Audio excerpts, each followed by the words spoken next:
India में सबसे पुराने और सबसे बेहतरीन बने हुए मंदिर हमें दक्षिण भारत में देखने के लिए मिलते हैं। और वैसे ही जैसे हम दक्षिण भारत की फिल्मों को देखते हैं, हमें समझ में आता है कि वो कितना अपने कल्चर को अपनी फिल्मों में दिखा करके प्रमोट करते हैं और खूबसूरती से प्रेजेंट करते हैं। अभी एक दक्षिण भारत की फिल्म जो 500 करोड़ से भी ज़्यादा के बजट से बनी हुई फिल्म है, वो रिलीज होते ही ये कंट्रोवर्सी बहुत ज़्यादा आगे आ गई। इस फिल्म का नाम है PS1 यानी पॉलियन सेल्वन 1। ये फिल्म बनाई गई है असली इवेंट पर, ना कि कोई फिक्शनल स्टोरी है। ये फिल्म जो है दक्षिण भारत के बहुत बड़े यानी इंडिया के बहुत बड़े राजा द ग्रेट राजा चोला के एम्पायर के ऊपर ये फिल्म जो है बनी है। इस फिल्म में दिखाया गया कि कैसा राजा चोला का जो एम्पायर था, वो एम्पायर हिंदू धर्म को बहुत ज्यादा मानता था। फिल्म में जिस तरह से हिंदू धर्म को प्रमोट किया गया है, बताया गया कि उस टाइम पर हिंदू धर्म को किस तरह से मनाया जाता था, किस तरह से सेलिब्रेट किया जाता था, पूजा जाता था। वैसे ही कुछ लोगों को कीड़े काटने लगते हैं और उन्हीं में से एक है श्री कमल हसन जी।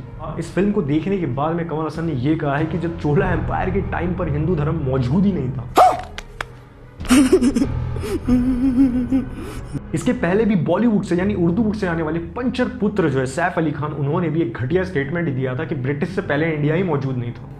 I don't think there was a concept of India till perhaps the British gave it one.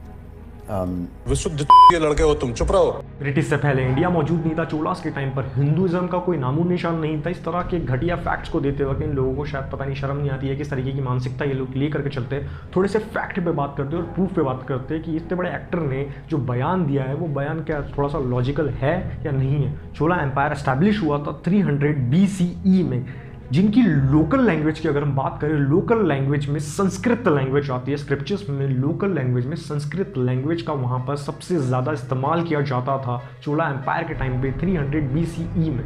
Interesting fact बताता हूँ, अशोक चक्र को हम आज अपने तिरंगे में मेंशन करके एक प्राइड की तरह देखते हैं। और किंग अशोका जिस तरह से हिंदुइज्म को पहले फॉलो किया करते थे, मतलब चोलास के पहले से किंग अशोका है। अब किंग अशोका के एम्पायर को चोलास के साथ में जोड़ करके देखा जाता है। एक सबूत दिखाता हूँ, ध्यान से देखना। एम्पायर अशोका के साथ में 232 BCE से लेकर के 273 BCE तक जोड़ करके देखा जाता रहा है। अब चोलास एम्पायर के टाइम पे मयूर एम्पायर भी अपनी पीक पर था, जो उनके नेबर एम्पायर्स में से गिना जाता है। मयूर एम्पायर किस तरह से हिंदू धर्म को फॉलो करता था, ये सब हमें देखने की और सोचने की ज़रूरत नहीं है, क्योंकि ये सारी चीज़ें किताबों में, NCERT की बात नहीं कर रहा हूँ, NCERT में तो सिर्फ मुगल मानते, किताबों में मैंशनड है। जो दूसरी किताब है उसमें मैंशनड है कि किस तरह से मयूर एम्पायर भी हिंदुज़म को फॉलो किया करता था। और उससे पहले भी किंग अशोका जो है वो भी हिंदू धर्म से ही बिलोंग करते थे। ये चीज़ साफ दिखती है कि चोला एम्पायर के टाइम पर हिंदू धर्म क्लियरली मौजूद था और चोला एम्पायर जो है वो हिंदू धर्म को बहुत ही बेहतरीन तरीके से फॉलो करते थे। तो कमल हसन साहब ये सारी चीजें क्यों कह रहे हैं, वो भी इस वक्त एग्जाम्पल और प्रूफ दे रहा हूं, समझने की कोशिश करना। And they said, you won't be able to dance again. So I was working with Christian Arts and Communication Center, spreading the word of Christ to the world. So I was working with Christian Arts and Communication Center, spreading the word of Christ. सारी बात समझ में आ गई होगी आप लोगों को कि इस तरीके के जो चीज़ें हैं शायद इनको मिलती होगी, पता नहीं इनके पास कौन सी चीज़ की कमी है जो इस तरीके की चीज़ें प्रमोट कर रहे हैं। मतलब रीज़न बताने की भी ज़रूरत नहीं है, क्लियरली यहाँ पर समझ में आ जाता है।